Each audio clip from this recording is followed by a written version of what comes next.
तो कोलकाता में महिला डॉक्टर के साथ रेप और हत्या मामले में सबूत मिटाने की साजिश का बड़ा पर्दाफाश हुआ। बुधवार रात को अस्पताल में की गई तोड़फोड़ का एक वीडियो सामने आया। जो तोड़फोड़ के पीछे गहरी साजिश की ओर इशारा करता है, क्योंकि इस वीडियो में एक शख्स को हमलावरों को अस्पताल में तोड़फोड़ करने का निर्देश देते हुए सुना गया। दरअसल बुधवार रात को कोलकाता के उस अस्पताल में जमकर बवाल हुआ जहां महिला डॉक्टर से दरिंदगी हुई थी। आधी रात को विरोध प्रदर्शन शुरू हुआ और देखते ही देखते भीड़ में शामिल कुछ उपद्रवी अस्पताल में घुस गए और जमकर तोड़फोड़ की थी। उपद्रवियों ने कैंपस में सब कुछ तहस नहस कर डाला था। उसी दिन हुए हमले का एक और वीडियो सामने आया। इस वीडियो में कुछ लोग इमरजेंसी वार्ड में तोड़फोड़ करते दिखाई दिए। इमरजेंसी वार्ड में तोड़फोड़ के दौरान ही पीछे से किसी ने उपद्रवियों को आदेश दिया, यहाँ हो गया है, अब सेमिनार हॉल में चलो।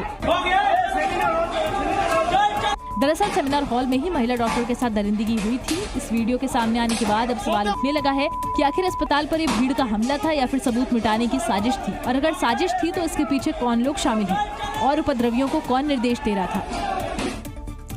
तो कोलकाता के आरजीकर मेडिकल कॉलेज में महिला डॉक्टर से दरिंदगी मामले को लेकर के मृतक डॉक्टर के पिता का बड़ा बयान सामने आया। उन्होंने अपने बयान में मेडिकल कॉलेज के ऑन ड्यूटी डॉक्टरों पर सवाल उठाया और कहा यह उनके लिए चिंता की बात है। जब उनकी बेटी ड्यूटी कर रही थी तब 7 घंटे तक किसी भी डॉक्टर ने उसकी सुध नहीं ली।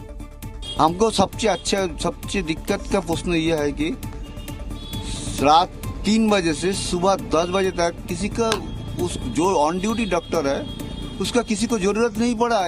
यही वजह रही कि उन्होंने घटना के वक्त ड्यूटी पर तैनात डॉक्टर समेत पूरे विभाग पर सवाल उठाया। उसका दिक्कत था कॉलेज में पूरा डिपार्टमेंट, इसलिए डिपार्टमेंट को हम बोला है, डिपार्टमेंट पूरा सस्पेक्ट में है। हम क्या बोला, 7 घंटा से लड़की का ऑन ड्यूटी ऑन कॉल में डॉक्टर है, उसको 7 घंटा में किसी का जरूरत नहीं पड़ा। फिलहाल पीड़ित परिवार से बातचीत के बाद सीबीआई ने इस मामले में कार्रवाई तेज कर दी है।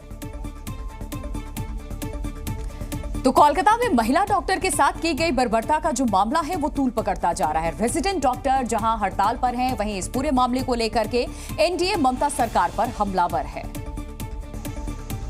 केंद्रीय मंत्री किरण रिजिजू ने महिला डॉक्टर के साथ रेप और हत्या की घटना की निंदा करते हुए कहा कि ये सिर्फ मेडिकल क्षेत्र में काम करने वाली महिला की सुरक्षा का मामला नहीं है, बल्कि देश की सुरक्षा का मामला है। पश्चिम बंगाल में जो घटना हुई है, ये तो सब लोग मिलकर के इसको चिंता करने का विषय है और सब चिंता भी है।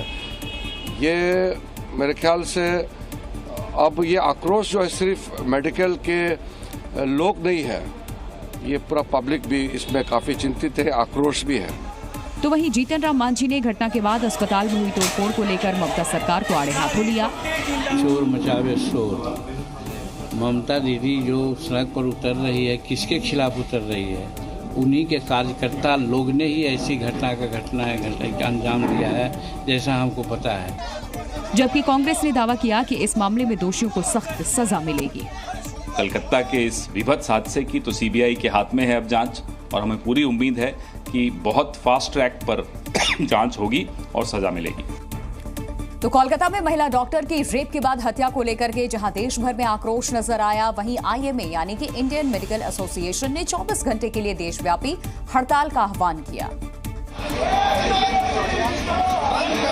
जिसके बाद अस्पतालों में इमरजेंसी सेवा को छोड़कर सभी मेडिकल सेवाएं ठप रहीं। दिल्ली के एम्स में तो डॉक्टर्स ने मार्च निकालकर अपना विरोध जताया। एम्स के अलावा राजधानी के दूसरे अस्पतालों में भी कमोबेश यही हालात नजर आए। राम मनोहर लोहिया अस्पताल के डॉक्टरों ने भी प्रदर्शन कर आरोपियों के खिलाफ सख्त कार्रवाई की मांग की। आरएमएल में जो रेजिडेंट डॉक्टर हैं वो सारे के सारे बैठे हुए हैं, हड़ताल पर बैठे हुए हैं। इनकी मांग है कि सीपीए की मांग है, उसके साथ ही साथ जो वहां पर इंसिडेंट हुआ है इस पे जल्द से जल्द न्याय मिले। सिर्फ दिल्ली ही नहीं बल्कि दूसरे शहरों में भी हड़ताल का असर देखा गया। जयपुर में हड़ताल कर रहे डॉक्टरों ने जमकर नारेबाजी की और महिला डॉक्टर के हत्यारों को फांसी देने की मांग की। आज एक हफ्ता हो चुका है और अभी तक जो कातिल हैं, जो रेपिस्ट हैं, वो सारे के सारे सामने नहीं आए हैं। तो ये जो सीबीआई के पास इंक्वायरी गई है, ये तेज होनी चाहिए और हत्यारों को जल्द से जल्द फांसी की सजा सुनाई जानी चाहिए। कोलकाता हो या पटना या फिर रांची, डॉक्टरों ने पूरी तरह काम ठप कर दिया। हालांकि अस्पतालों तो डॉक्टरों की हड़ताल का असर अस्पताल की व्यवस्थाओं पर भी पड़ा और इलाज के लिए अस्पताल पहुंचे मरीज और उनके परिजनों की मुश्किलें काफी बढ़ गईं। इलाज के लिए लोग अस्पतालों में भटकते नजर आए। क्योंकि हड़ताल के दौरान अस्पतालों में इमरजेंसी को छोड़ बाकी सेवाएं ठप रहीं, दिल्ली के राम मनोहर लोहिया अस्पताल में इलाज के लिए सुबह से ही लोगों की भीड़ जुट गई, लेकिन इलाज नहीं होने से लोग काफी मायूस नजर आए। डॉक्टर को दिखाना था, आज कुछ भी नहीं हो पाया। ओपीडी आज नहीं खुला है? नहीं। कुछ तो इलाज के लिए काफी दूर से अस्पताल पहुंचे, लेकिन उनको जैसे ही पता चला कि डॉक्टर्स नहीं है तो वो वापस लौट गए। इसमें डॉक्टर नहीं बैठे हुए, पर्चियों पर डेट डल रही पर डॉक्टर नहीं बैठे। अब इतनी दूर से आ रहे हैं, वापस जा रहे हैं, परेशान होकर क्या करें। डॉक्टरों की हड़ताल की वजह से स्वास्थ्य सेवाएं चरमरा गईं और मरीज परेशान होते रहे। और उत्तर प्रदेश के कानपुर में साबरमती एक्सप्रेस डीरेल हो गई। ये ट्रेन वाराणसी से अहमदाबाद जा रही थी, लेकिन जैसे ही ये ट्रेन कानपुर से आगे बढ़ी, ट्रेन के 22 डिब्बे पटरी से उतर गए, जिसके बाद वहां अफरा तफरी मच गई। हादसे के बाद ट्रेन में बैठे यात्रियों में हड़कंप मच गया और ट्रेन रुकते ही वो भागकर डब्बे से बाहर आ गए। इस घटना की जानकारी मिलते ही पुलिस प्रशासन की टीम मौके पर पहुंची और राहत बचाव में जुट गई। हम लोग आ रहे थे, हम लोग काशी से बैठे हैं, बनारस से। हाँ। बनारस से साबरमती एक्सप्रेस, और जैसे अभी 2:30 पे, अब जैसे ही कानपुर से अभी आगे बढ़ी है तो एक बैग झटका लगा लोगों को और पूरी ट्रेन हिलने लगी। गनीमत रही कि इस हादसे में किसी को गंभीर चोट नहीं आई। 22 जो है बोगियां जो है इनसे वो पटरी से उतरी हैं, लेकिन गनीमत यह है कि कोई घायल नहीं हुआ है, कोई हताहत नहीं हुआ है, सब सेफ है और इनको जो है बसों के द्वारा जो है स्टेशन द्वारा भेजा भी जा रहा है। हादसे के बाद हावड़ा दिल्ली रूट पर कई ट्रेनों के समय में बदलाव किया गया, जबकि कुछ ट्रेनों को रद्द कर दिया गया। वहीं कुछ ट्रेनों के समय में भी बदलाव कर दिया गया। और कानपुर में हुए इस हादसे के पीछे साजिश की आशंका जताई गई, क्योंकि रेलवे ट्रैक के पास एक लोहे का बड़ा टुकड़ा मिला, जिसके बाद ये सवाल खड़ा हो गया कि आखिर ट्रैक पर लोहे का टुकड़ा पहुंचा कैसे। हादसे के बाद रेल मंत्री अश्विनी वैष्णव ने सोशल मीडिया पर एक पोस्ट शेयर करते हुए लिखा कि साबरमती एक्सप्रेस का इंजन कानपुर के पास ट्रैक पर रखी किसी वस्तु से टकराया और पटरी से उतर गया। तेज टकराने के निशान देखे गए, सबूत सुरक्षित रखे गए हैं।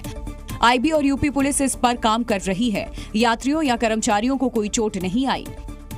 नॉर्थ सेंट्रल रेलवे ने भी आशंका जताई कि ट्रैक पर कोई चीज थी जिससे टकरा करके ट्रेन पटरी से उतर गई। कोई फॉरेन ऑब्जेक्ट ने हिट किया है।